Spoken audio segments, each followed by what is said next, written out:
Нильский окунь считается одним из самых крупных представителей окунеобразных видов рыб.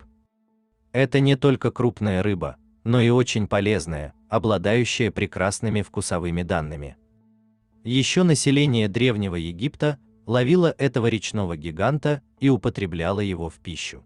В те времена египтяне называли этого представителя подводного мира не иначе, как принцессой Нила. Даже в наши времена можно наблюдать ряд рисунков, где они несут речного гиганта после поимки его в водах Нила. Этот речной гигант до сих пор не дает покоя настоящим рыболовам. Поймать эту рыбу мечтает каждый рыболов-любитель. По форме нильский окунь больше напоминает судака, нежели окуня. Причислили его к роду латовых, которые, в свою очередь, представляют класс лучеперых рыб. Нильский окунь – это, пожалуй, самая крупная пресноводная рыба, хотя известны и другие, не менее крупные представители пресноводных водоемов. Это по-настоящему крупная рыба с приплюснутой головой, слегка выдвинутой вперед. В основном, плавники нильского окуня отличаются своеобразной округлой формой. Окраска нильского окуня характеризуется как серебристая, с голубым оттенком. Несмотря на это, встречаются особи с другой окраской, например, желто-сиренево-серой. Глаза нильского окуня больше темного оттенка, а в пределах самого зрачка имеется ярко-желтая окантовка. В районе спины нильского гиганта расположены два плавника, один из которых отличается более острой формой. Когда эта рыба выскакивает из воды, то это действительно неповторимое зрелище. Этот пресноводный гигант вырастает в длину до 2 метров, а то и больше, при весе от 150 до 200 килограммов.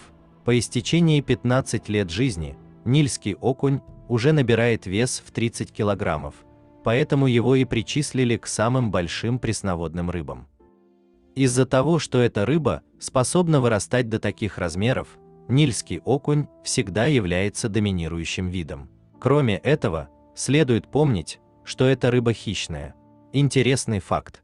Нильский окунь выводит свое потомство в полости своего рта, что дает ему гораздо больше шансов на выживание, находясь под постоянной защитой своего родителя. Рацион питания нильского окуня состоит из живых организмов, вроде ракообразных и насекомых, а также небольших рыбок.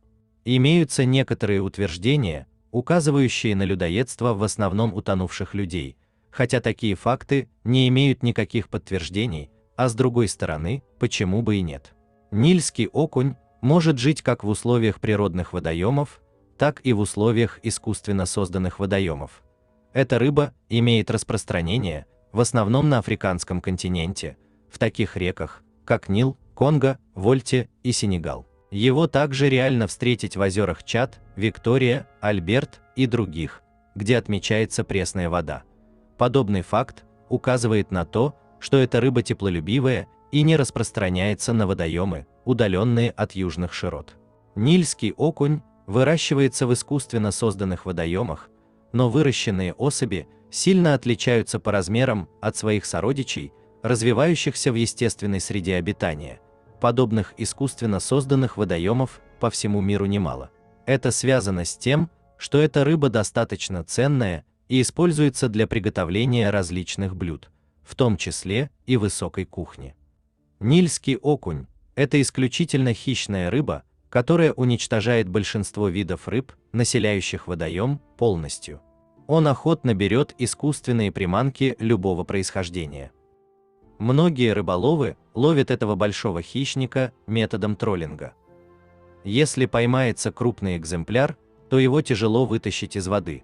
Кроме того, что он может быть огромным, он еще и сопротивляется изо всех сил. Поэтому борьба может быть длительной и изнуряющей. Без определенного опыта, силы и сноровки справиться с таким гигантом не так и просто.